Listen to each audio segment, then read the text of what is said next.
Seja muito bem-vindo à nossa segunda revisão de física, 12 de setembro, 10h30 da manhã, ao vivo no chat. Quero você comigo, Santa Cruz, Lages e a galera fantástica de Belém do Pará. Tá preparado para a nossa segunda revisão? Vamos embora! E vamos de medicina e fenômenos ondulatórios, questão lindíssima! Há muitas aplicações da física que são extremamente úteis na medicina. Indubitavelmente, o estudo das ondas e de seus fenômenos auxilia a área em vários exames e no diagnóstico de doenças. A seguir, temos um exemplo de aplicabilidade desse conhecimento. As características das ondas sonoras ou luminosas sofrem alterações com a movimentação da fonte emissora de ondas ou do observador.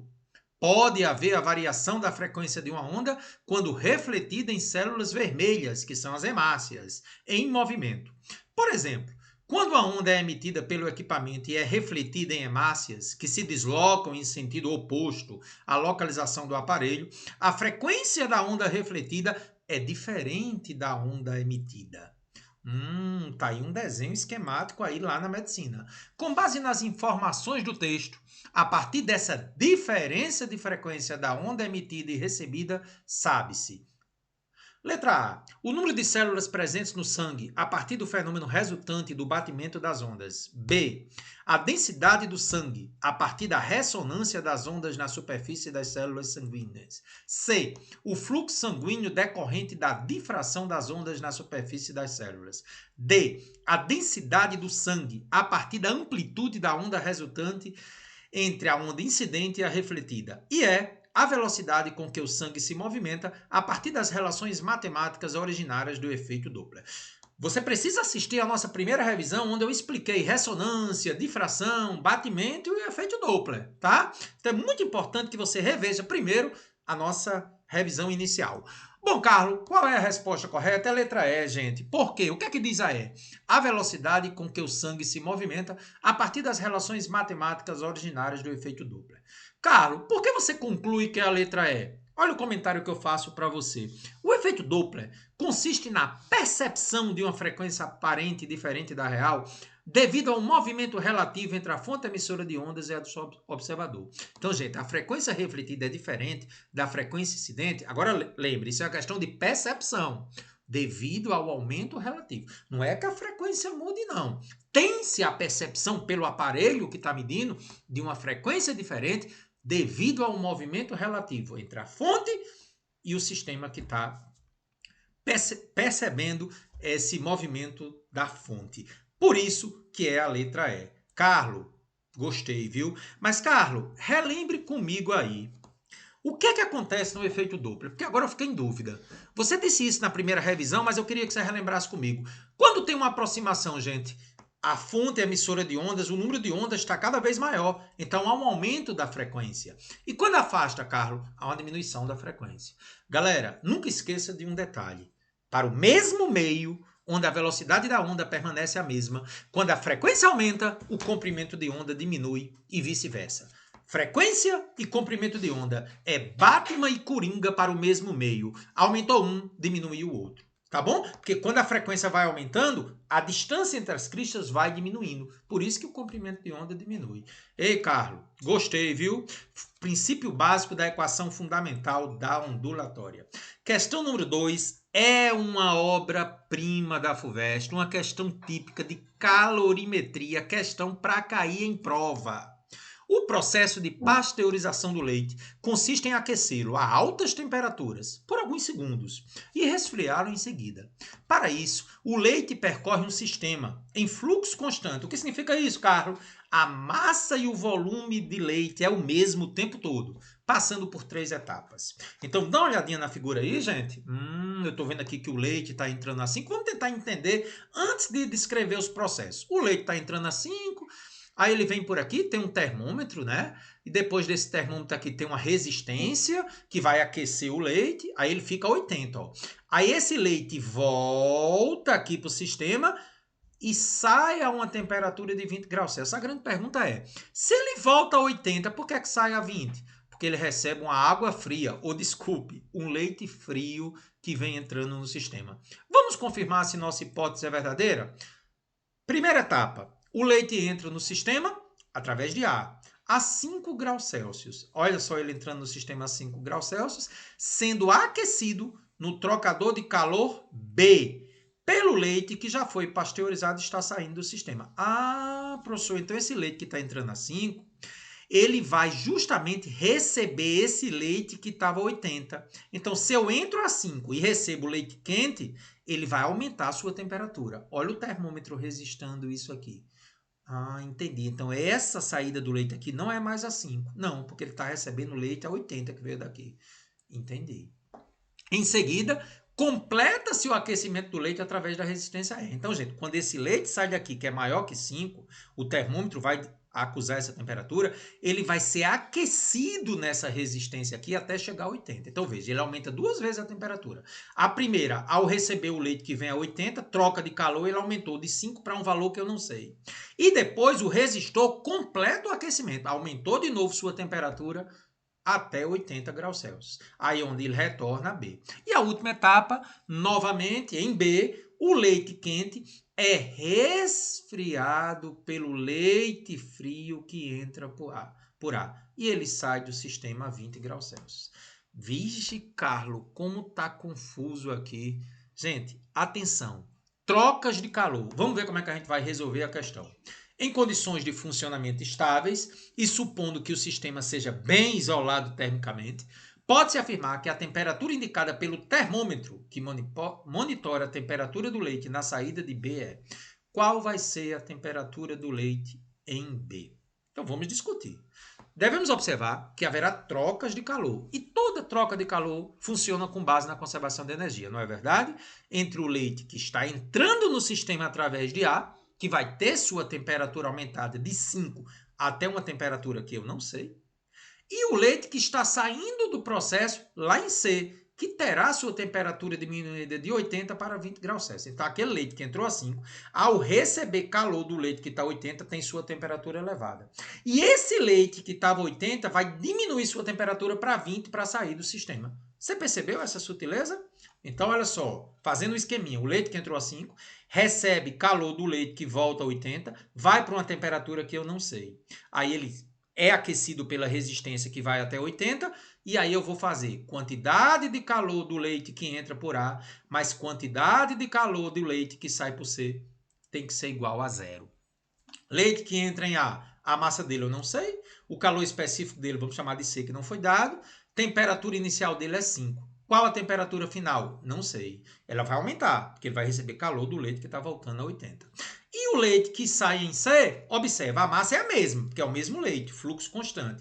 Calor específico é C, temperatura inicial que ele entra é 80 e a que ele sai é 20. Então, olha que interessante. O leite que entra a 5 recebe calor do leite que está saindo a 80. Esse que está a 80, ao fornecer calor do leite que está a 5, diminui sua temperatura. E o leite que está a 5, ao receber calor do leite que está a 80, tem sua temperatura elevada. O nosso objetivo é descobrir essa temperatura. E o que é que eu faço? Quantidade de calor do leite que entra em A, mais quantidade de calor do leite que sai em C é igual a 0. Massa do leite que entra em A, calor específico, temperatura final θ menos 5. Leite que sai em C, massa dele é a mesma do que entrou, calor específico não sei, temperatura final 20 menos a inicial que é 80. Você sabe que eu estou usando a fórmula que macete, né? Massa vezes calor específico vezes variação de temperatura. Vamos só ajeitar aqui. 20 menos 80 é menos 60. Então, aqui fica M que multiplica C que multiplica θ menos 5. Aqui ficou menos 60 MC. Vamos passar menos 60 MC para o outro lado. Cortando MC com MC, θ menos 5 é 60. θ é 60 mais 5. Então, temperatura 65 graus Celsius. Que questão bem bolada, letra D. Carlos, gostei dessa questão. Uma questão diferente, né, Carlos? Pois é, gente. O nosso objetivo é trabalhar questões que sejam contextualizadas com aplicações da física no dia a dia, misturando biologia, química, matemática. Essa questão é uma questão lindíssima de interpretação gráfica, lá da Unesp. O gráfico mostra o fluxo térmico do ser humano em função da temperatura ambiente, em um experimento no qual o metabolismo basal foi mantido constante. A linha azul representa o calor trocado com o meio por evaporação. Vá anotando aí, linha azul, evaporação. E a linha vermelha, o calor trocado por meio por radiação e convecção, que eu chamei de R. Tá? Linha azul, evaporação. Linha vermelha, radiação e convecção. Sabendo que os valores positivos, independente que seja evaporação, radiação ou convecção, indicam calor recebido.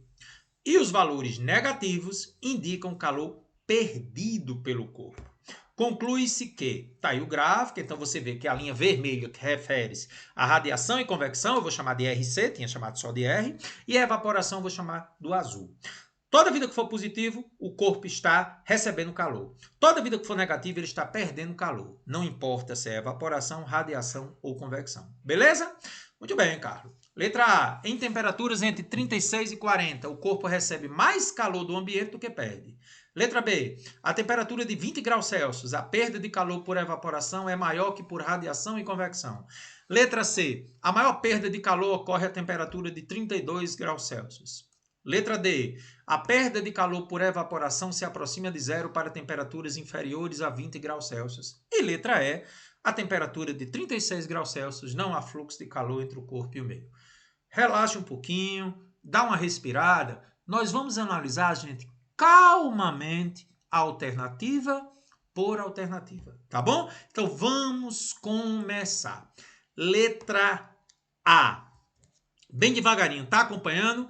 Em temperaturas entre 36 e 40 graus Celsius, vamos direto para o gráfico, procurar onde é que está 40 e onde é que está 36. Observe que esse gráfico aqui da temperatura, ele seguiu um padrão diferente do normal. Ele está diminuindo as temperaturas. Então, cuidado. Entre 36 e 40, estamos nessa região aqui, gente. Ó, tá vendo o mouse aqui embaixo, gente? Entre 36 e 40, o corpo recebe mais calor do que perde. Receber é mais, perder é menos. Vamos ver se ele recebe mais calor do que perde? Olha só. Ele está perdendo aqui entre 130 e 100, né? Entre 36 e 40, ó. 100, 130 e 100 ele está perdendo. Ele está recebendo entre 0 e 50. Então me diga, ele está recebendo mais calor do que está perdendo? Não, gente. Isso está falso. Ele perde entre 130 e 150 e recebe entre 0 e 50. Não se preocupe se é evaporação, radiação e convecção. Se preocupe no que foi dito. Se eu perco, o corpo perde entre 100 e 130, né? E recebe entre 0 e 50, então ele está perdendo mais do que está recebendo, por isso que está falso. Cara, tem que ir devagarinho, né? Letra B. A temperatura de 20 graus Celsius. Vamos procurar 20 graus Celsius. Achou? Beleza. A perda de calor por evaporação é maior que por radiação e convecção? Vamos lá. Gente, o corpo perde próximo de 10 quilocalorias por metro quadrado. Olha a unidade aqui em cima na evaporação. Professor, por que 10? Isso é uma estimativa, gente. Se aqui é menos 50 e aqui é zero, aqui está próximo de zero, vamos dizer que é 10. Poderia ser 15, 12, 13.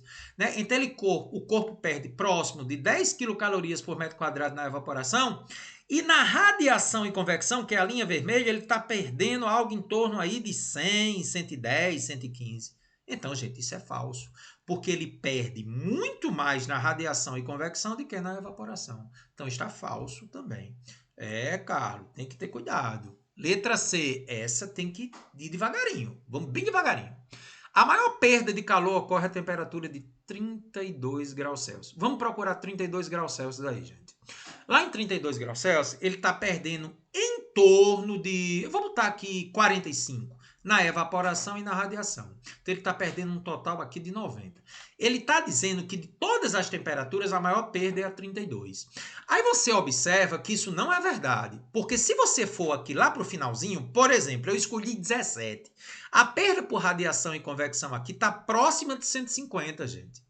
Então, ele perde aqui o quê? 130. E a evaporação está próxima de 0, 10. Então, 10 com 130 é 140. 140 é maior que 90. Então, para ficar mais fácil, a 32, a soma dos dois dá menos de 100, né? Só que a 17, só a radiação dá mais de 100. Então, não pode ser a 32. A 17 deu maior que 32. Você percebeu esse detalhe? Pois é, então tá falso. Letra D. A perda de calor por evaporação, linha azul, se aproxima de zero para temperaturas inferiores a 20. Ó, 24, 20. Aí depois de 20, gente, você vê que essa curva aqui está cada vez mais pertinho do zero. Isso é verdade. Para temperaturas inferiores a 20, a perda de calor por evaporação vai se aproximando. A gente chama isso de assintotar. Não chega a tocar, mas vai se aproximando. Então, é verdade, gente. Acima de 20, ela está em 10 e vai diminuindo. 9, 8, 7. Então, é a letra D. Olha aí. A temperatura de 36 graus Celsius não há fluxo de calor entre o corpo e o meio. Ó, para radiação e convecção é zero, de fato. Mas para evaporação, gente, está em torno aqui de 110. Então, existe perda de calor. Não existe por radiação e convecção, mas existe por evaporação. Questão que cai muito em Enem, viu, gente? Eles analisam muito, análise gráfica. Tem uma questão para você revisar bem devagarinho, tá bom? E aí, gente, a gente traz uma questão realmente muito interessante. Eu gosto muito, mas muito mesmo dessa questão. PUC Paraná. Leia as informações a seguir. A grande diversidade dos regimes de oferta de energia em cada região confere ao sistema elétrico brasileiro uma característica muito particular. A demanda de energia pode ser atendida por uma grande variedade de gerações ao longo do território nacional. Solar, eólica, biomassa. O esquema a seguir mostra as etapas da transmissão de energia elétrica. Então, gente, aqui são todas as etapas que você, com muita calma, você vai analisando. Aqui eu estou dando um exemplo de uma usina hidrelétrica, onde tem um gerador que faz com que a tensão seja elevada por uma subestação, é transmitidas por torres. Quando vai chegando às fontes consumidoras, há um abaixamento da tensão que distribui e finalmente nas casas vai sendo transformadas, aliás, vai sendo alteradas as tensões pelos transformadores. Então, para você ter ideia, gente, ela é transportada em torno de 100 mil volts e chega aqui em torno de 220 ou 110, tá bom? Esse é o trajeto mais ou menos da energia elétrica, que inclusive a questão vai discutir isso. A tensão elétrica produzida pela usina é elevada antes da transmissão e depois rebaixada antes de ser distribuída para a área residencial. Qual é a razão para que isso ocorra? Então, olha que questão massa. Por que é que eu elevo a tensão para transportar e diminuo para distribuir? Vamos às alternativas. O procedimento ocorre para a economia gerada pela possibilidade de usar fios mais finos nas linhas de transmissão. Letra B. O aumento da potência elétrica transmitida para as residências ao final do processo. Letra C. A redução dos efeitos gravitacionais sobre a corrente elétrica transmitida. Letra D. O aumento da velocidade de transmissão da corrente elétrica. Ou letra E. A criação de uma corrente elétrica variável na rede. Vamos discutir isso aí? Primeira coisa importante, galera, nunca esqueça, potência gerada é potência é o produto da intensidade da corrente elétrica vezes a tensão, ou DDP, ou voltagem. Então, se você quiser saber como é que se calcula a potência gerada por uma usina geradora de energia, é só multiplicar a corrente elétrica transmitida pela tensão. Só que você tem que observar, gente, que essa potência ela é requerida pelos centros consumidores e, de certa forma, ela é constante. Uma cidade pede uma certa potência à rede de energia elétrica. Então, para calcular essa potência, eu preciso ter uma corrente elétrica sendo transportada e uma tensão sendo gerada lá nos terminais. Então, potência gerada é a corrente elétrica vezes a tensão. Aí é que está o detalhe. Por que é que eu preciso de uma tensão alta? Gente, a potência gerada é aproximadamente constante, que é o centro consumidor que pede. Se você tem uma fórmula que diz que a potência é a intensidade da corrente vezes a tensão, isso aqui são duas grandezas multiplicadas dando uma constante. Se você assistiu a minha playlist de razão e proporção, e o Antônio aí está dando um sorriso lá no Pará, nós sabemos que duas coisas multiplicadas dando uma constante, se eu aumento uma delas, a outra diminui. Então, em resumo, produto de duas coisas dando uma constante, se aumentar uma, a outra diminui. Então, por que foi elevada a tensão? Porque ao aumentar a tensão, a corrente diminui. E qual é a consequência prática de uma corrente diminuir?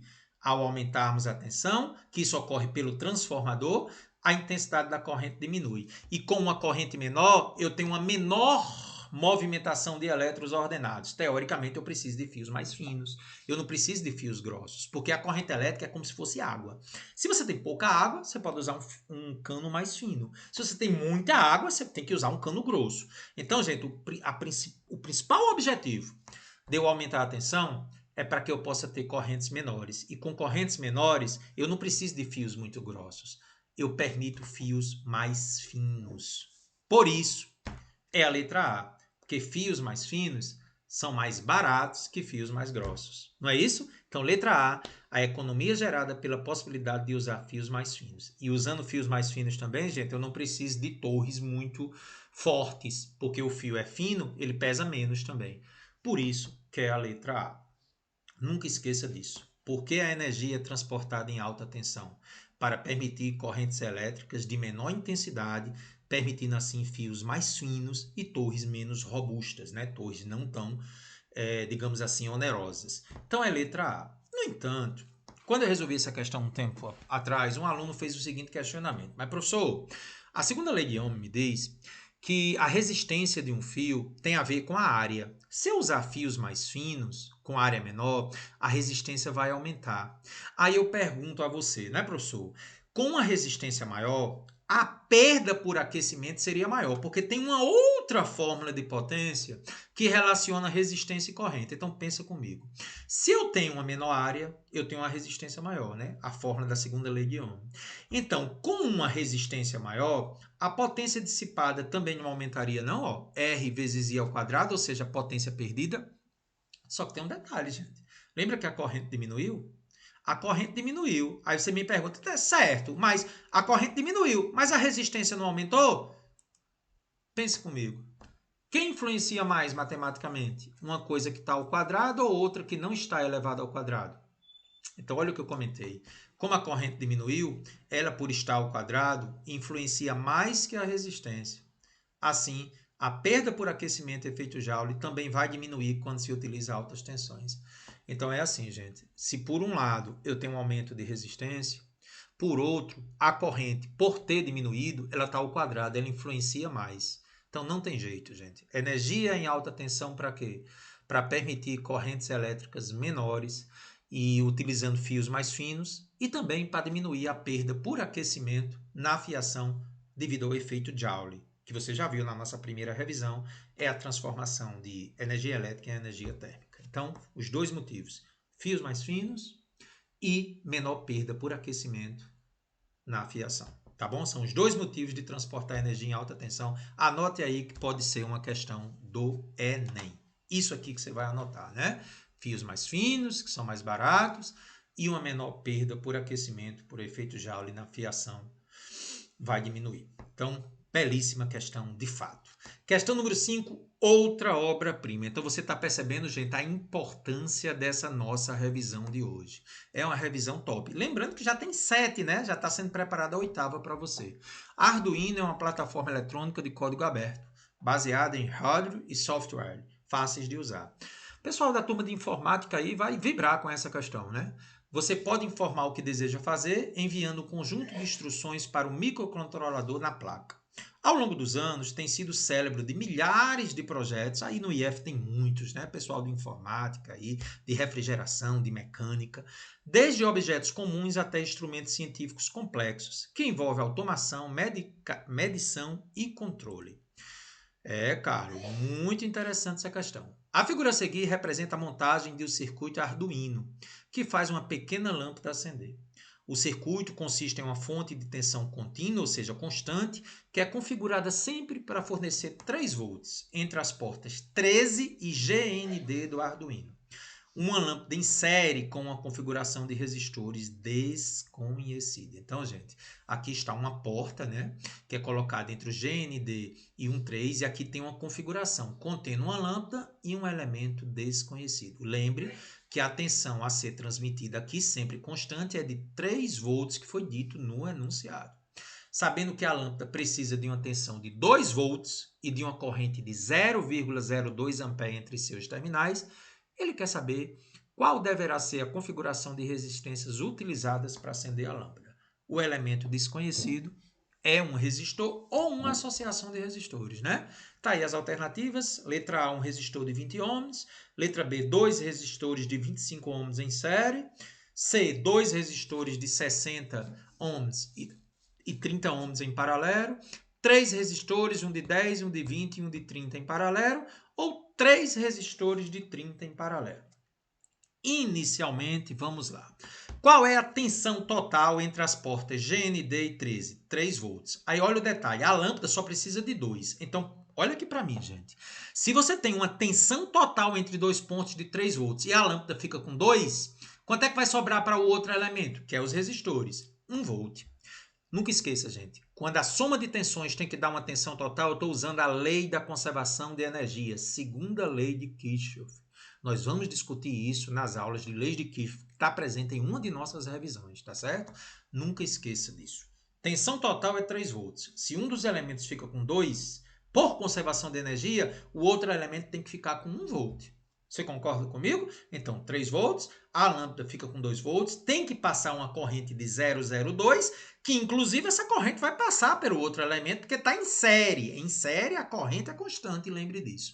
Então, vamos começar. Vamos calcular logo qual seria essa tensão no elemento desconhecido. 1 volt. Eu usei conservação de energia. Ó. Tensão na lâmpada, mais tensão no resistor equivalente, que é a associação, pode ser um resistor ou um conjunto de resistores, tem que dar 3 volts. Conservação de energia, hein? 2 mais o elemento desconhecido tem que ser 3. Tensão no elemento desconhecido, 1 volt. A gente já sabia disso, né, gente? E aí eu pergunto a você, gente. Se a tensão aqui é 1 volt e tem uma corrente de 0,02 ampere que está em série, será que tem como calcular a resistência equivalente?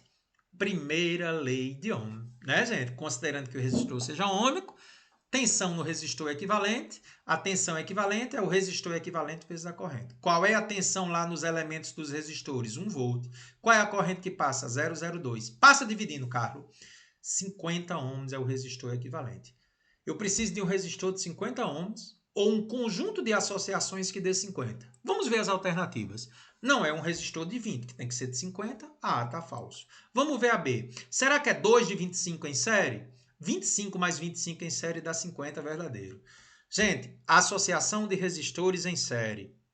Você soma os valores dos resistores. Como eu preciso de um resistor de 50 total, se eu botar 2 de 25, 25 mais 25, 50. É a letra B. Vamos ver as outras.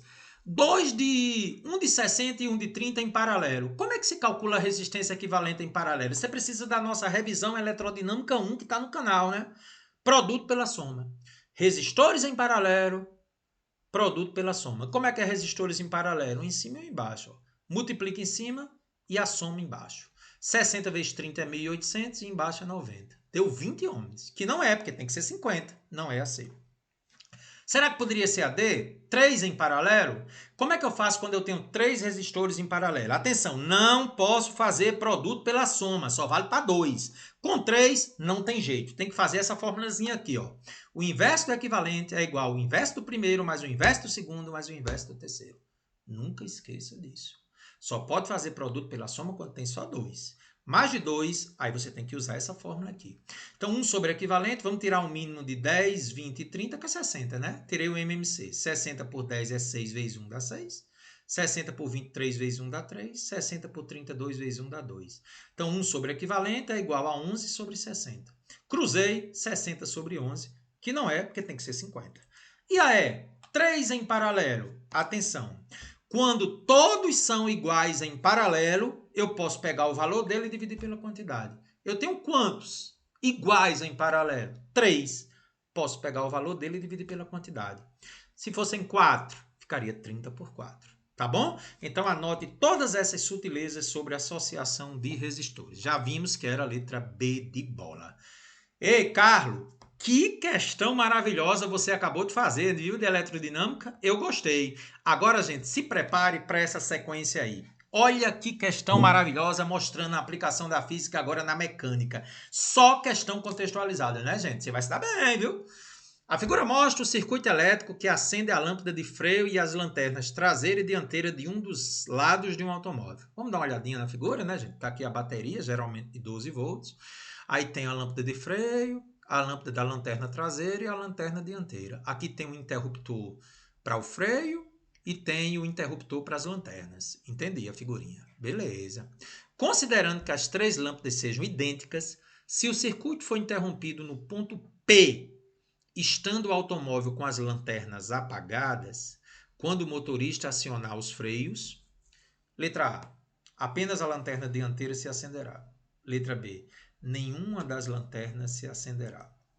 C. Todas as lâmpadas se acenderão, mas com brilho menor que o seu brilho normal. D. Apenas a lâmpada traseira se acenderá. E E. Todas as lâmpadas se acenderão com brilho normal. Dê pausa no vídeo e leia novamente o enunciado para não se atrapalhar, tá bom? Vamos à solução. Na situação inicial, gente, os interruptores estão ligados.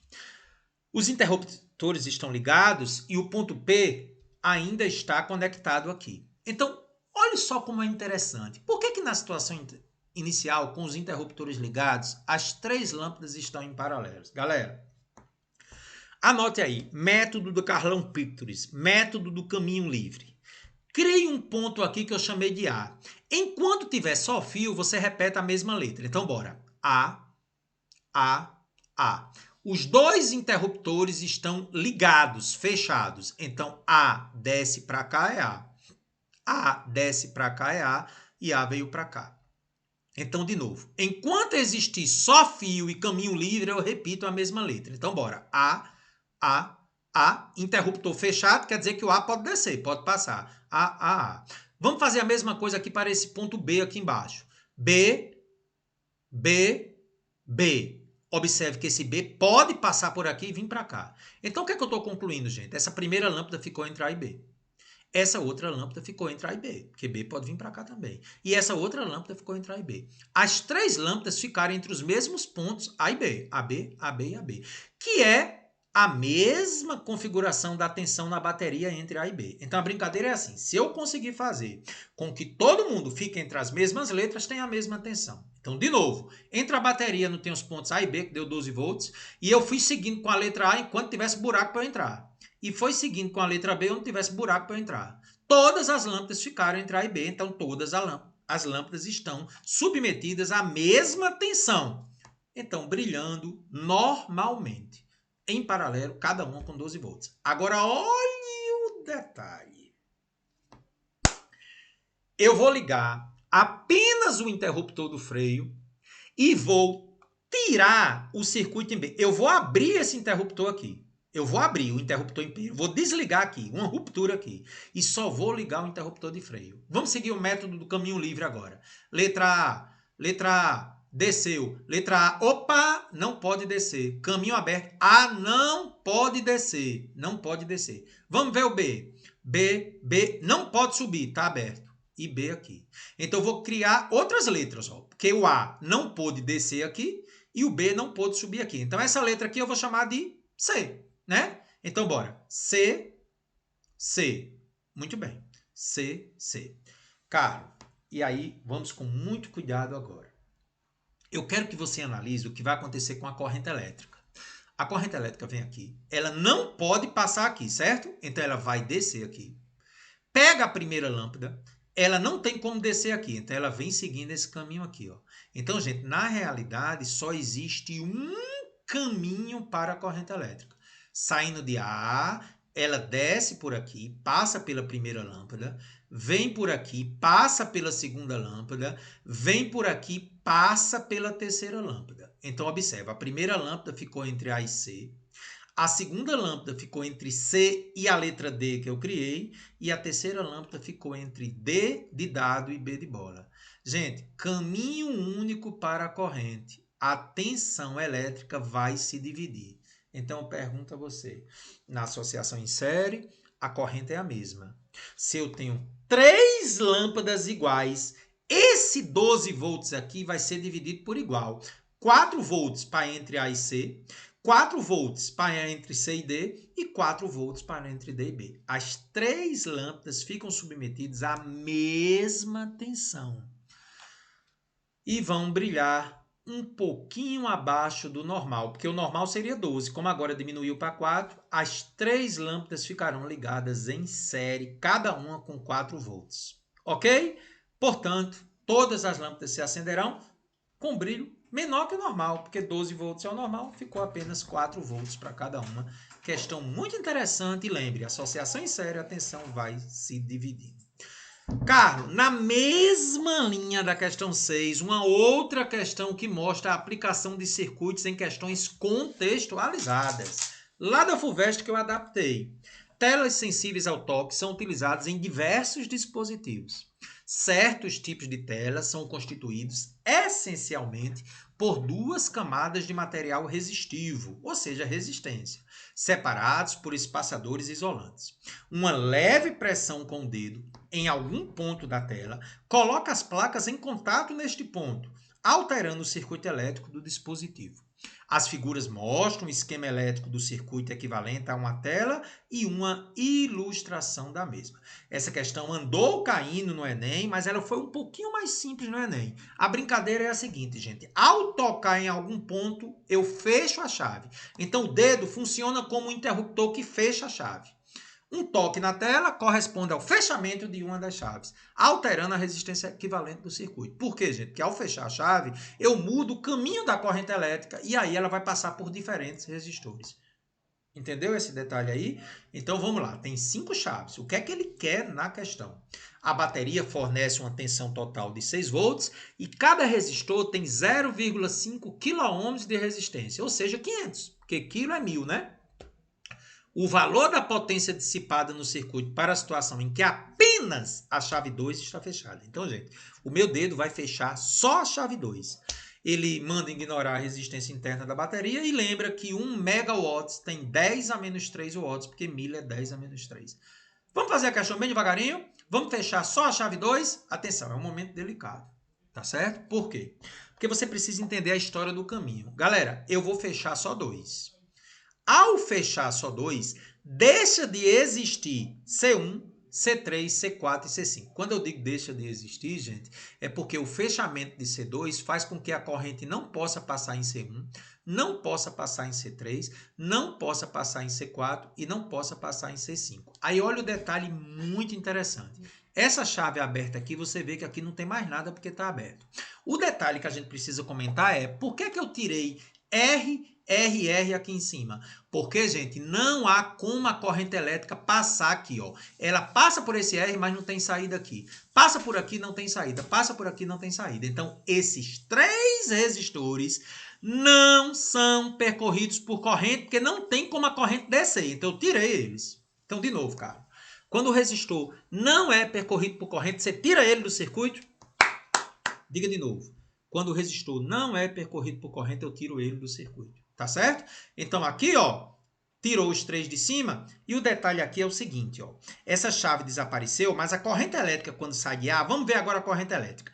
Ela vem aqui por B e desce por aqui, ó. E segue esse caminho aqui. Então, de novo, ó. C2 fechada. Vamos ver aqui por cima. Ela pega os 2 resistores aqui em cima. Tá vendo agora os 2 resistores aqui em cima? Desce por aqui, olha o mouse. Desce por aqui e pega os 3 de baixo. E esse outro caminho, quando ela desce por aqui, ela pode passar por esses 2 resistores aqui, ó. Esses 2 resistores, a corrente elétrica pode passar. Então, nós temos 2 resistores em cima, 2 embaixo e depois mais 3 aqui. Aí eu pergunto a você, como é que a gente calcula a resistência equivalente em 2 resistores em cima, com 2 resistores embaixo em paralelo e o resultado em série com 3? Será que é assim, gente? Esses 2 aqui, ó, R com R em série, 2R. R com R, 2R. E esses 3 aqui, você concorda que estão em série? Fica 3R. Então me diga, 2R com 2R em paralelo, como é que eu faço? Questão anterior. Resistores iguais em paralelo. Pega o valor dele e divide pela quantidade deles. 2R dividido por 2 dá R. E 3R aqui está em série. E o detalhe, viu, gente, é o sentido da corrente. Anote aí, gente, a corrente elétrica sempre entra pelo polo negativo. Então, olha, polo negativo, polo positivo. Olha a corrente elétrica entrando pelo polo negativo. Então, ela entra por aqui e segue esse caminho. Então, nós temos uma associação em série agora, porque esses 2 em paralelo ficou só 1. R e 3R em série, diga para mim, 4R. Perfeito. Então, me diga. Tensão, 6 volts. Resistência equivalente, 4R. Cada resistor não é 0,5 kΩ, deu 2 kΩ. Então, resistência equivalente, 2 vezes 10 a terceira ohms, né? Porque quilo é 1000. Como é que eu calculo a potência tendo a tensão e a resistência equivalente? Que formulazinha eu vou usar? Fórmula da potência que envolve tensão e resistência. Lembra dela? Vimos no chuveiro elétrico da revisão 1. Tensão ao quadrado dividido por resistência equivalente. Quem é a tensão? 6. 6 ao quadrado. Quem é a resistência equivalente? 2 vezes 10 a terceira. 6 ao quadrado é 36, dividido por 2 vezes 10 a terceira. Vamos devagar, né, Carlos? Passe agora, Carlos. 2 vezes 10 é... Você pode dividir 36 por 2, ficar 18 aqui em cima, e esse 10 a terceira aqui embaixo pode subir. Eu repeti essa mesma linha do slide anterior. 18 vezes 10 a menos 3 watts. Menos 3 é mili. 18 miliwatts, letra E. Ei, Carlos, questão interessante, né? Observe com muita atenção o caminho da corrente elétrica, que é decisivo, tá? E eu trago agora, gente, uma questão da Olimpíada Brasileira de Física das Escolas Públicas. Uma questão muito interessante. Nós vamos fazer um trabalho bem bacana aí com as Olimpíadas em Física aí em Santa Cruz, né? O pessoal de Lages detonou na primeira prova aí. Então vamos à questão número 8. O governo de Pernambuco está apostando no desenvolvimento sustentável. Veja que a gente já falou em sustentabilidade na revisão anterior. Ao financiar 5 projetos de usinas de energia elétrica com baixo impacto ambiental. Essas usinas são termossolares, construídas em regiões do semiárido, com pouca presença de nuvens. O princípio básico é usar espelhos côncavos cilíndricos para focalizar a luz do sol em uma tubulação por onde passa a água. A água vira vapor, que continuaria sendo aquecida atingindo altas pressões. O vapor é liberado em direção a uma turbina que move um gerador de energia elétrica. Além de usar uma fonte de energia limpa, a construção dessa usina é mais barata que a das usinas com células fotovoltaicas. O conceito de energia limpa ainda é controverso, mas podemos adotar que é o processo de produção de energia que não lança poluentes na atmosfera e produz impacto sobre a natureza somente no local da instalação da usina. Quando ele diz que é controverso, gente, é porque temos que analisar várias formas de impacto ambiental, tá bom? Então tá aí o exemplo da usina termosolar, se você não conhecia, né? O esquema é justamente há uma luz, a luz do sol bate no espelho e ela é concentrada em um ponto onde vai funcionar para aquecer a água. Olha que legal, os espelhos funcionam como elementos que focalizam em um ponto que aí forma um circuito em que a água é vaporizada. Que interessante, cara. Se a incidência solar é de 0,2 kW por metro quadrado, a fórmula da intensidade, né? Uma usina termosolar, cujos espelhos ocupassem 600 mil metros quadrados, teria uma potência de produção de energia elétrica igual a 80 mil kW. Se o calor latente de vaporização da água mede 2.000 kJ por quilo e a vazão da água pelos tubos é de 5 kg por segundo, a vaporização da água representa quantos por cento da potência desperdiçada? A gente tem que ter muito cuidado, gente, com essas informações do enunciado. Então, vamos discutir calmamente, passo a passo, a questão. Beleza? Então, vamos lá. Vamos extrair inicialmente os dados do enunciado. A intensidade da radiação solar é 0,2 kW por metro quadrado. A área total dos espelhos é 600 mil metros quadrados. A potência elétrica é 80 mil kW. O calor latente de vaporização da água é 2.000 kJ por quilo. E a vazão da água que está passando pela tubulação é 5 kg por segundo. Por que eu pedi para você ter muito cuidado? Porque a primeira coisa que eu tenho que fazer é calcular a potência total da energia solar. Então, se eu tenho uma intensidade de 0,2 kW por metro quadrado e tenho uma área de 600 mil metros quadrados, a potência total da energia solar é dada pela fórmula intensidade é potência sobre área. Se a intensidade é 0,2 kW por metro quadrado e a área é 600 mil metros quadrados, vamos usar. Intensidade é potência por área, vamos isolar a potência, intensidade vezes área. Intensidade é 0,2, a área é 600 mil. Então, a potência total da energia solar é 120 mil kW. Você estava achando estranho? Porque ele disse no enunciado que a potência elétrica era 80 mil. Isso quer dizer, gente, que eu não consigo aproveitar toda a energia do Sol. Percebeu essa sutileza da questão? Quando ele disse que a potência elétrica produzida foi 80 mil, ela vai ser só uma parte da potência total do Sol, que é 120 mil. Ah, Carla, agora clareou para mim. Então, qual é a potência perdida? 40 mil kW. 120 mil, que é o que eu calculo a partir do Sol, menos 80 mil da potência elétrica, que é o que é realmente utilizado. Aí, olha o detalhe. Dessa potência perdida, quanto é que vai ser utilizada para vaporizar a água? Qual é o calor latente de vaporização da água? 2.000 kJ por quilo. E qual é a vazão? 5 kg por segundo. Então, vamos devagar. em cada segundo passam 5 kg de água.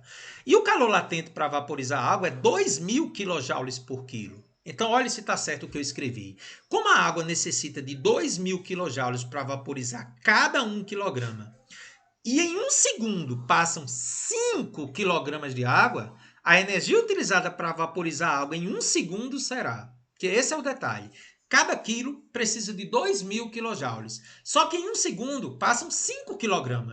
Então, a energia total perdida para vaporizar a água, a utilizada para vaporizar a água, é 2.000 vezes 5, já que em 1 segundo passam 5. E cada quilo precisa de 2.000, 10.000 kJ. Então, me diga, qual vai ser a potência utilizada para vaporizar a água? Energia, potência vezes tempo. Tenho a energia, foi perdida, lembra? 10.000 kJ, o tempo é 1 segundo. Então, qual é a potência que eu preciso utilizar para vaporizar a água? Potência é energia sobre tempo. Ou energia potência vezes tempo. Então, a potência vai ser 10.000 dividido por 1, 10.000 kW. E eu pergunto a você, o que a questão pediu? Quer saber? A vaporização da água corresponde a quantos por cento daquela potência dissipada que foi 40.000. Se 40.000, que é o que foi dissipado, a diferença entre 120.000 e 80.000, e para vaporizar a água eu usei 10.000, qual é a porcentagem? Se 40.000 é 100%, 10.000 é X. Cruzei aqui, 40.000 vezes X é 1 milhão. X é 25% quando você faz a conta. Questão espetacular, com muitas variáveis. Então, gente, da energia que eu perco, uma parte é utilizada para vaporizar a água, e é 25%. Isso é um dado interessante, tá? E eu trago para vocês, gente, mais uma aplicação da física na medicina. Questão número 9. O eletrocardiograma é um dos exames mais comuns da prática cardiológica. Criado no início do século XX, é utilizado para analisar o funcionamento do coração em função das correntes elétricas que nele circulam. Uma pena ou caneta registra a atividade elétrica do coração, movimentando-se transversalmente ao movimento de uma fita de papel milimetrado, que se desloca em movimento uniforme com velocidade de 25 metros por segundo. Enquanto a caneta sobe e desce, a onda se propaga na horizontal. Essas são ondas transversais. A direção de vibração é diferente da direção de propagação.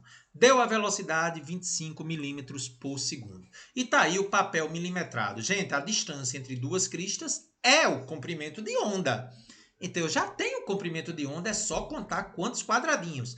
Papel milimetrado, cada quadradinho é 1 milímetro.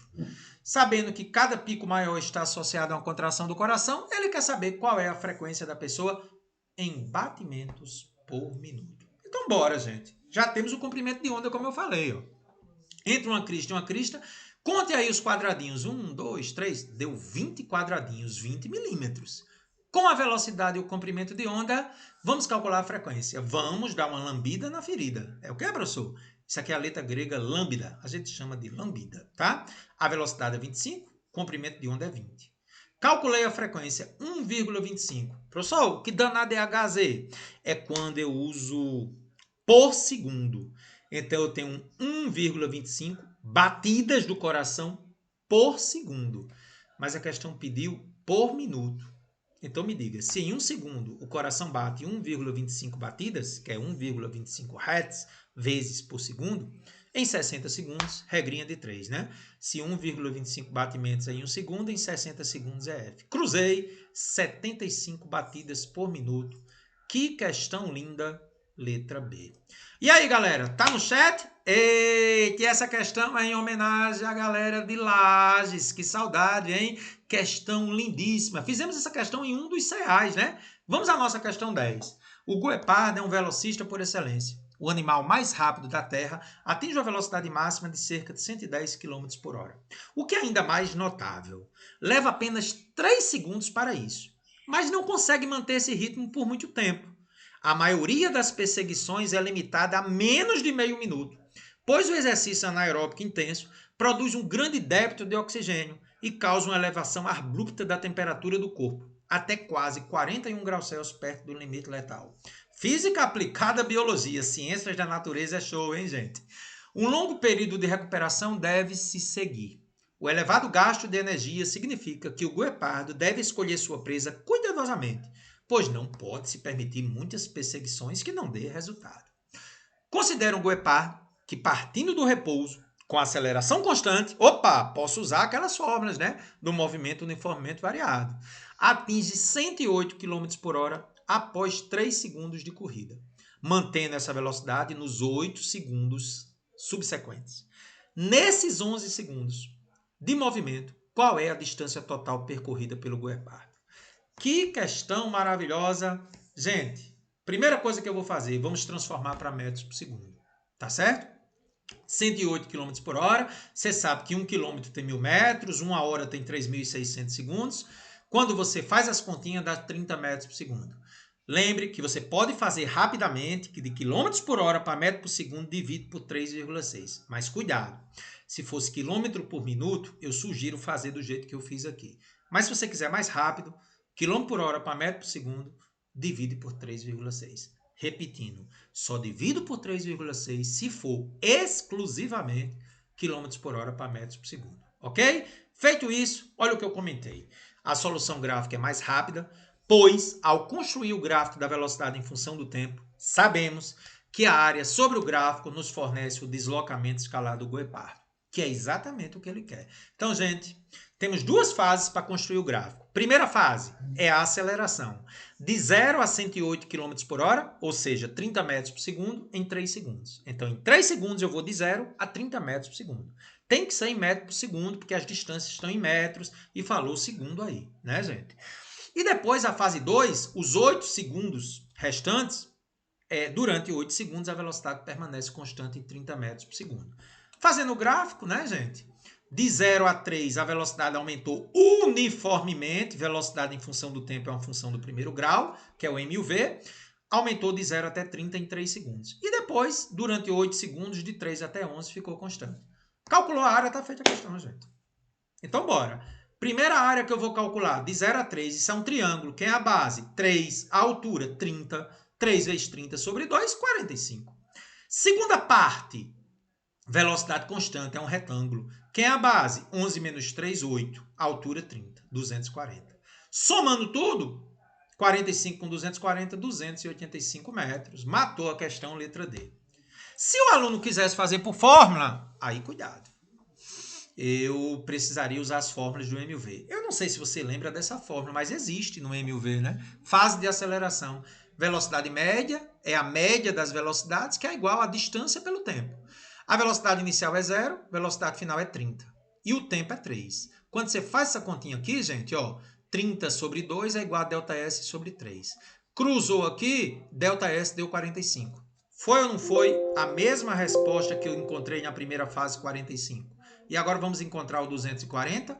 Para aqui eu vou usar a fórmula do movimento uniforme, sorvete, S igual a S0 mais VT. Posição inicial, considerando a partir do instante que ele ficou com velocidade constante, velocidade é 30 e o tempo é 8, 240 metros. Deu a mesma coisa. Mas siga a minha orientação. Se aparecer velocidade e tempo e pediu distância, e se puder construir o gráfico da velocidade é melhor, tá? A nossa primeira questão da revisão 8, que está em produção, foi uma questão do Enem 2015 que nós vamos fazer pela solução gráfica, ok? E, gente, o negócio hoje está muito show. Biologia de novo, a física da vida, a física envolvida na fisioterapia. Abração para o meu afilhado Sávio. Formou-se agora em fisioterapia. Que alegria, né, Sávio? O bíceps é um dos músculos envolvidos no processo de dobrar nossos braços. Esse músculo funciona no sistema de alavanca, como é mostrado na figura a seguir. Então aqui, gente, está mostrando vários elementos de um braço, né? E tem um desenho esquemático aqui em cima. Muito bem, Carlos. O simples ato de equilibrarmos um objeto na palma da mão, estando o braço em posição vertical e o antebraço em posição horizontal, lembre, gente, isso aqui a gente chama de antebraço e isso aqui a gente chama de braço. É o resultado de um equilíbrio das seguintes forças. O peso do objeto, a força que o bíceps exerce sobre um dos ossos do antebraço e a força C que o osso do braço exerce sobre o cotovelo. A distância do cotovelo até a palma da mão é 0,30 metros e a distância do cotovelo ao ponto em que o bíceps está ligado a um dos ossos do antebraço é 0,04 metros. O objeto que a pessoa está segurando tem massa de 2 kg. desprezando o peso do antebraço e da mão, ele quer saber qual é a força C, ou seja, a força do cotovelo que o osso do braço exerce nos ossos do antebraço. Carlos, para fazer a questão, eu preciso lembrar do conceito de torque. Toda vez que uma força provoca uma rotação, ou pelo menos tem uma tendência de rotação, a gente está trabalhando com torque ou momento da força. E a fórmula é força vezes distância. Essa distância tem que ser perpendicular à força. Nós chamamos de braço de alavanca, tá? Quer calcular o torque? A força que provoca uma rotação? Use a fórmula força vezes distância. Força e distância têm que estar perpendiculares e sempre é tomada em relação a um ponto de referência. Torque, força vezes distância perpendicular à aplicação dessa força. Ok, Carlos? Então, para ter a condição de equilíbrio, eu não posso esquecer, gente, que a força restante tem que ser zero, força para cima é igual a força para baixo, força para a esquerda é igual a força para a direita.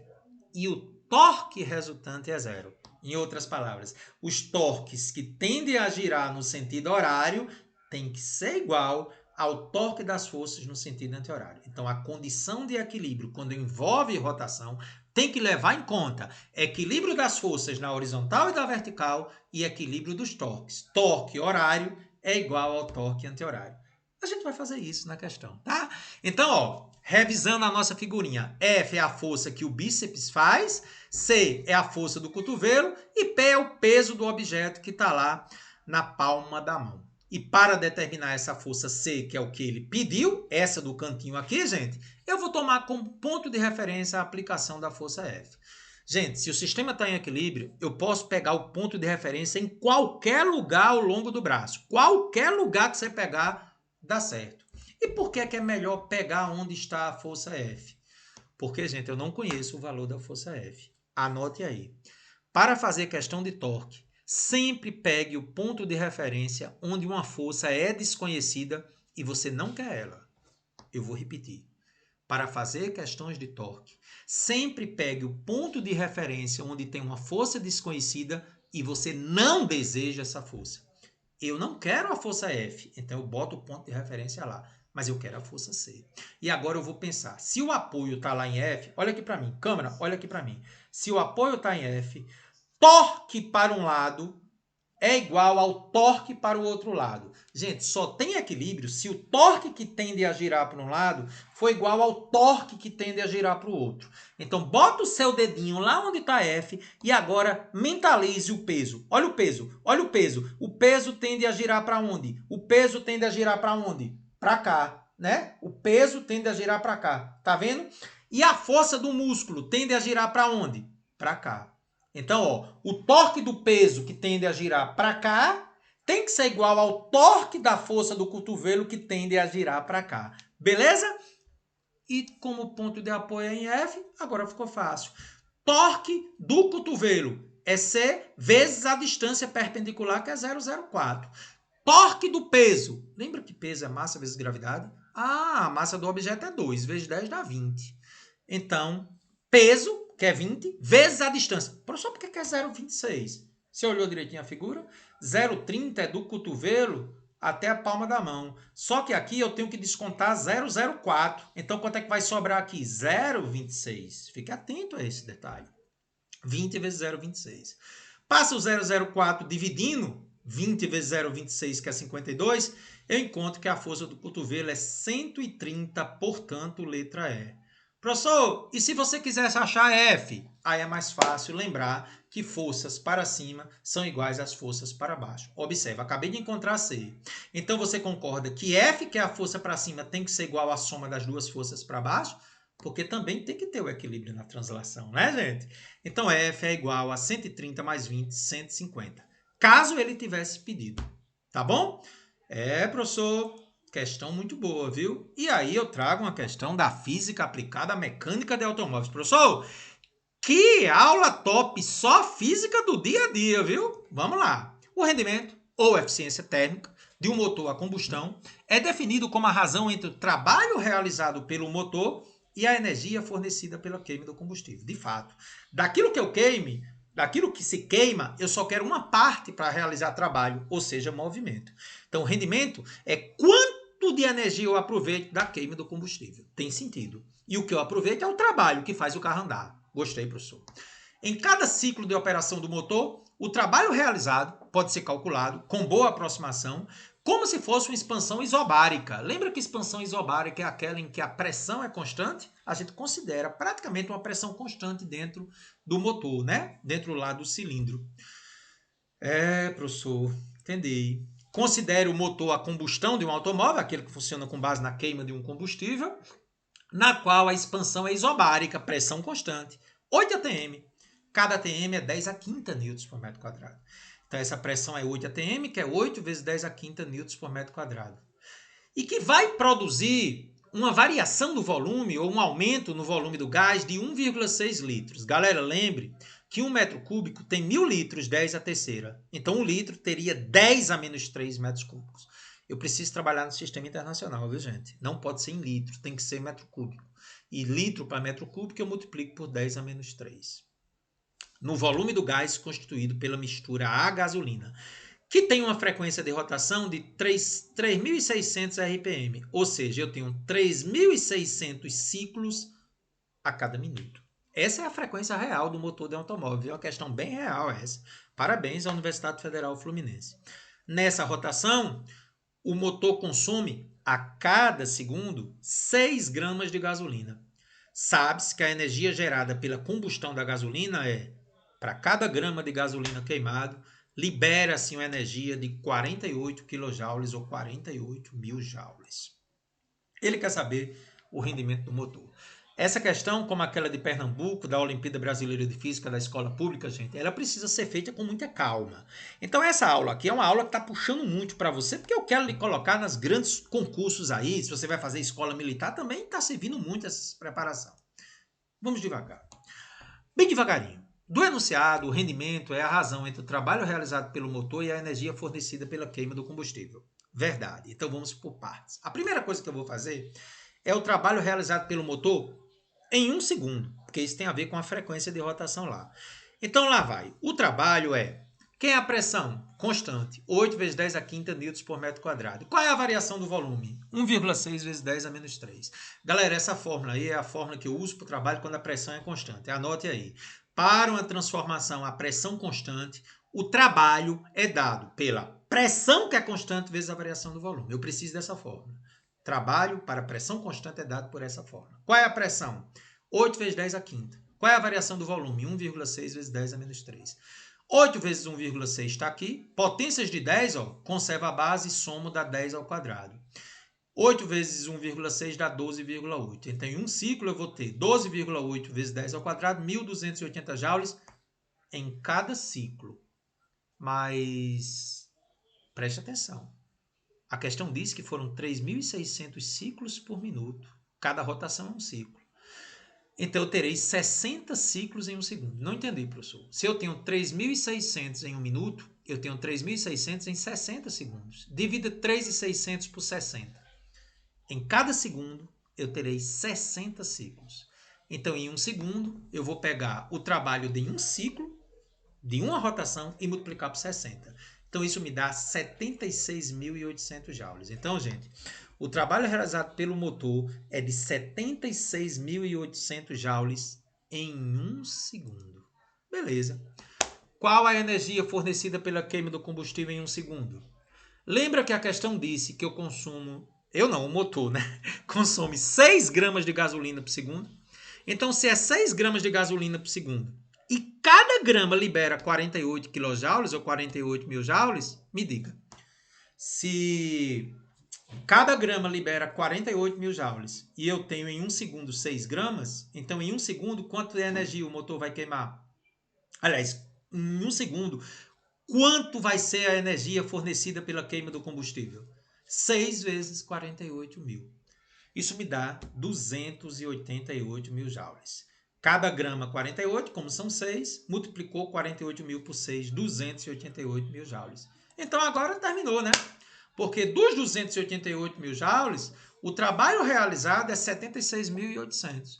Então o rendimento do motor, gente, dá aproximadamente 0,27 ou 27%. Anote aí, gente. Esse é um valor bem próximo do real. Então, se você pegar uma questão do Enem, que trabalhe com a realidade, o rendimento do motor do automóvel nem chega na realidade nem a 25%, viu, gente?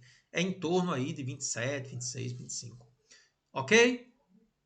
Nunca esqueça disso. É um rendimento bem baixo, né, gente? As limitações da natureza, letra C.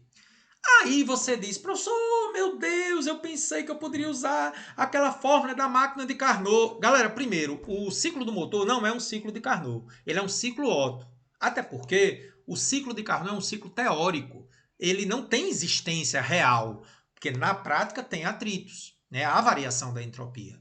Mas se você lembrar da fórmula do rendimento máximo de Carnot, teórico, né? A gente poderia imaginar quanto seria o rendimento máximo teórico. Não se pode nem chegar a ser igual. Geralmente, um automóvel a gasolina funciona sob temperatura máxima de 427 graus Celsius, 700 Kelvin. Lembre que ao usar a fórmula de Carnot, você tem que trabalhar em Kelvin. E aí você tem que multiplicar Celsius por, somar Celsius com 273. E a temperatura mínima é de 77 graus Celsius. Vamos imaginar que seja a temperatura mínima lá no interior do motor. Então, gente, se eu usar o rendimento teórico máximo de Carnot, essa fórmula é muito conhecida na segunda lei da termodinâmica, nenhuma máquina térmica pode ter rendimento igual ou superior a esse. É 1 menos temperatura da fonte fria sobre temperatura da fonte quente. Temperatura da fonte fria 350 em Kelvin, temperatura da fonte quente 700. 1 menos 0,50, 50%. Então, lógico que o rendimento do motor tem que ser bem inferior ao rendimento teórico descrito na segunda lei da termodinâmica, que é 50%. Perfeito? Questão número 13. Voltamos com uma questão de eletromagnetismo que já tínhamos comentado na primeira questão, naquela questão da lanterna. 13. O anel saltante ou anel de Thomson é uma interessante demonstração dos efeitos eletromagnéticos. Ele consiste em uma bobina, um anel metálico, normalmente de alumínio, e o núcleo metálico que atravessa a bobina e o anel. Quando a bobina é ligada a uma tomada de corrente alternada, o anel de alumínio salta e fica levitando em uma altura que pode ser considerada constante. A figura mostra o dispositivo. Então, alguém ligou essa fonte e o anel dá um salto e fica levitando como se fosse feitiçaria. Muito bem, cara. Está aí um modelo experimental que nós temos aí no laboratório de eletromagnetismo aí em Santa Cruz. Um dos fatos que contribui para a levitação do anel metálico, apesar de não ser o único, é a fonte de corrente elétrica ser alternada, aquela que varia, lembra? Pois o anel não levitaria se ela fosse constante. A força sobre o anel metálico e sua consequente levitação deve-se ao fato de a bobina percorrida por corrente elétrica alternada gerar. Então, gente, ele já está dizendo que a corrente tem que ser alternada. Tá? Então, vamos analisar as alternativas. Uma polarização elétrica variável em função do tempo no núcleo metálico que induz uma carga elétrica no anel metálico. Um campo elétrico constante em função do tempo no núcleo metálico que induz uma diferença de potencial no anel metálico. Uma polarização magnética constante em função do tempo no núcleo metálico que induz um polo magnético no anel metálico. Um campo magnético variável em função do tempo no núcleo metálico que induz uma corrente elétrica no anel metálico. Qual é a alternativa correta? Galera, vamos relembrar a lei de Faraday e lei de Lenz. Dá uma retomada na primeira aula e veja a questão lá da lanterna. Então, vou bem devagarinho relembrar com você. Gente, quando eu ligo o circuito, lembre que a corrente é alternada. Quando eu ligo o circuito, ocorre uma variação da corrente elétrica, pois inicialmente a corrente era zero e agora passou para um certo valor. Então, liguei, a corrente elétrica que era zero passou para um certo valor. Então, ela alternou de valor. Pela lei de Biot-Savart, essa corrente alternada gera um campo magnético alternado, que produzirá uma variação do fluxo magnético no interior do anel. A fórmula do fluxo magnético é campo magnético vezes área vezes o ângulo formado entre o campo e a área. Relembrando comigo, uma corrente elétrica gera um campo magnético. Ao ligar a chave, essa corrente elétrica varia de zero até um certo valor. Corrente elétrica variável cria um campo magnético variável. Esse campo magnético variável vai criar um fluxo magnético variável. E um fluxo magnético variável tem a ver com quem? Vamos à segunda observação.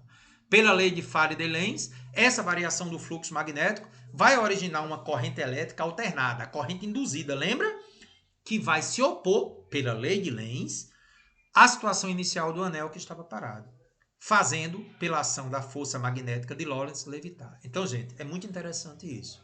A corrente elétrica variável cria um campo variável. O campo magnético variável faz com que o fluxo magnético seja variável. E esse fluxo magnético variável cria uma corrente que se opõe à situação inicial do anel parado. Então ele vai saltar. Entendi. Muito bem. Letra D. Um campo magnético variável em função do tempo no núcleo metálico que vai induzir uma corrente elétrica no anel metálico. Gente, lei de Lenz sempre se opõe às causas que o originaram. Tá certo? Muito bem, Carlos. Interessante. Um comentário adicional que você pode encontrar aí na internet. Uma análise mais profunda da levitação do anel leva em conta ao fato de que, ao saltar, o anel receberá uma força contrária ao seu movimento, pela mesma lei de Faraday-Lenz, a operação inversa, com a tendência de tentar trazê-lo de volta à base. No entanto, como ele já está em movimento por inércia, essa força não será suficiente para trazê-lo de volta à posição inicial, que o faz apenas levitar. Muito interessante essa questão. Mais uma questão da Olimpíada Brasileira de Física das Escolas Públicas. Que questão maravilhosa, parabéns! Quando se fala em sustentabilidade, é necessário fazer o controle dos impactos ambientais que a ação do homem poderá produzir. Mais uma questão de sustentabilidade. Os rios são recursos naturais estratégicos para medir essa interferência. Existem várias maneiras de fazer o monitoramento da qualidade da água. Algumas são excelentes para identificar um agente agressor, como é o caso da resina usada para tintas acrílicas. Essa resina é altamente tóxica para um rio.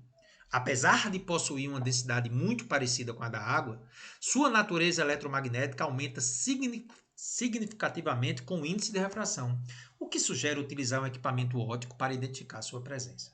Em um rio, nas margens de uma indústria química que fabrica essa resina, usa-se um equipamento flutuante, contendo um laser em um recipiente transparente. Ao acionar o equipamento, ele liga o laser, cuja luz atinge uma placa detectora. O equipamento faz a leitura e emite vários avisos de segurança conforme a tabela abaixo. Se o índice de refração for menor que 1,5, é normal. E, se for maior ou igual a 3,5, é rio contaminado. E os outros valores podem ser atenção ou perigo de contaminação. O objetivo é achar esse índice de refração, você percebeu, né?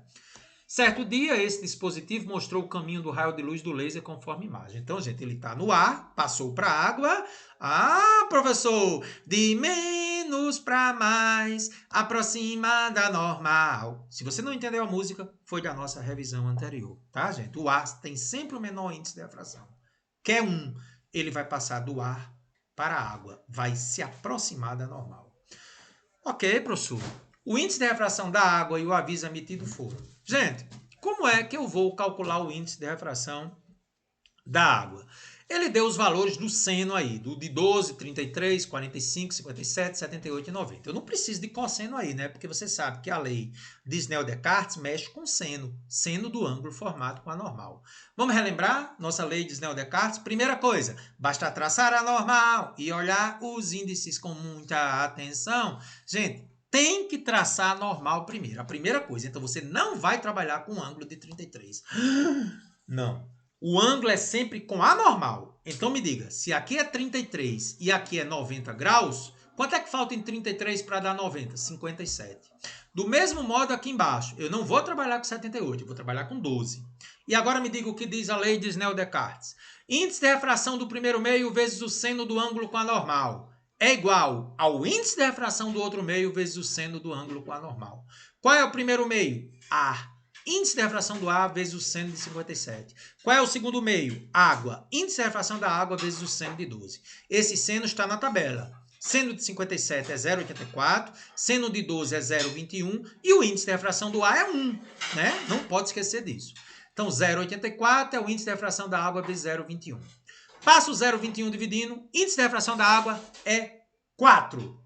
4 é rio contaminado conforme a tabela anterior, letra E. Ei, show, viu essa questão de refração? E agora vamos trabalhar uma questão de leis de Newton. Ó, gente, questão espetacular. Meu amigo Antônio, homenagem a você direto do Pará, futuro médico da região norte, meu irmão. Vamos comigo. Questão número 15. Na Amazônia, devido ao seu enorme potencial hídrico, o transporte de grandes cargas é realizado por balsas que são empurradas por rebacadores potentes. Suponha que se quer transportar duas balsas carregadas, uma maior de massa M maiúsculo e outra menor de massa M minúsculo. M minúsculo é menor que o M maiúsculo, que devem ser empurradas juntas por um mesmo rebocador. E considera a figura abaixo, que mostra duas configurações A e B possíveis para esse transporte. Tá aí a primeira situação, a balsa empurra, ó, a maior fica pertinho da balsa e na configuração B ele inverteu aqui. Na configuração A, o rebocador exerce sobre a balsa uma força de intensidade FA. E a intensidade das forças exercidas entre as balsas é Fzinho minúsculo A. De forma análoga, na configuração B, o rebocador exerce sobre a balsa agora uma força de intensidade FB e a intensidade das forças trocadas entre as balsas é FBzinho. Considerando uma aceleração constante. Atenção, eu estou considerando uma mesma aceleração, viu? Isso foi dito no enunciado. Considerando a aceleração constante impressa pelo rebocador e desconsiderando quaisquer outras forças, é correto afirmar: a força que o rebocador faz é igual entre elas, uma é maior, outra menor, e a força entre as balsas, trocada entre as balsas, são iguais, são diferentes? Vamos discutir com bastante calma. Como a aceleração e a massa das balsas são as mesmas, o valor da força exercida pelo rebocador é o mesmo. Sim, porque veja, eu tenho as mesmas massas transportadas e a mesma aceleração. A questão disse isso. Mas professor, está trocado aqui. Não, gente, não importa. Ele quer saber a força que a balsa faz. No primeiro caso, usando a segunda lei de Newton, a força que a balsa está fazendo é a massa da mundiça vezes a aceleração. O pessoal de lá lembrou, né? Força que a balsa faz, soma das massas vezes a aceleração. Mzão mais Mzinho vezes A. E na segunda situação, também, soma das massas vezes a aceleração. Força que os rebocadores fazem é a mesma, já que eu tenho as mesmas massas e a mesma aceleração. FAzão é igual a FBzinho. É igual a FBzão, tá? O que vai mudar é isso aqui, gente. As intensidades das forças exercidas pelas balsas é FAzinho e FBzinho. Então vamos analisar aqui a segunda lei de Newton, gente. Quando a primeira balsa empurra o rebocador de massa Mzão, essa massa Mzinho faz uma forcinha FA na massa Mzinho. Força trocada entre a Mzão e Mzinho. Tá aqui ela, ó, FA. E aqui embaixo, veja que essa força FB é a força que a balsa menor faz na maior, FBzinho. Então pergunta a você, eu tenho a mesma aceleração. Tem uma força FAzinho atuando só em Mzinho e tem uma força FBzinho atuando em Mzão. Então eu pergunto a você, onde é que essa força vai ser maior? Como essa massa aqui M é maior que essa força FB é maior que essa. Veja que tem lógica. Se o menorzinho empurra o maior, ele tem que fazer uma força maior, que é FB, do que o grandão empurrar o menor, que faz uma força menor, FA. Portanto, a alternativa correta. Forças que as balsas fazem, dos rebocadores, desculpem, é a mesma. E a força que Bzinho faz é maior que a força que na configuração A que é feita. Letra D, Carlos, gostei da questão. Questão número 16, uma questão para retomar o conceito da conservação da quantidade de movimento. Vamos a ela. Uma sonda espacial pode aproveitar a energia gravitacional de um determinado corpo celeste, por exemplo, um planeta, para aumentar sua velocidade e ser lançada na direção de um outro corpo celeste, conforme a figura abaixo. Esse aproveitamento de energia diminui o custo de lançamento dessa sonda num processo conhecido como estilingue gravitacional. Muitos filmes de Hollywood trabalhou com estilingue gravitacional, não é isso?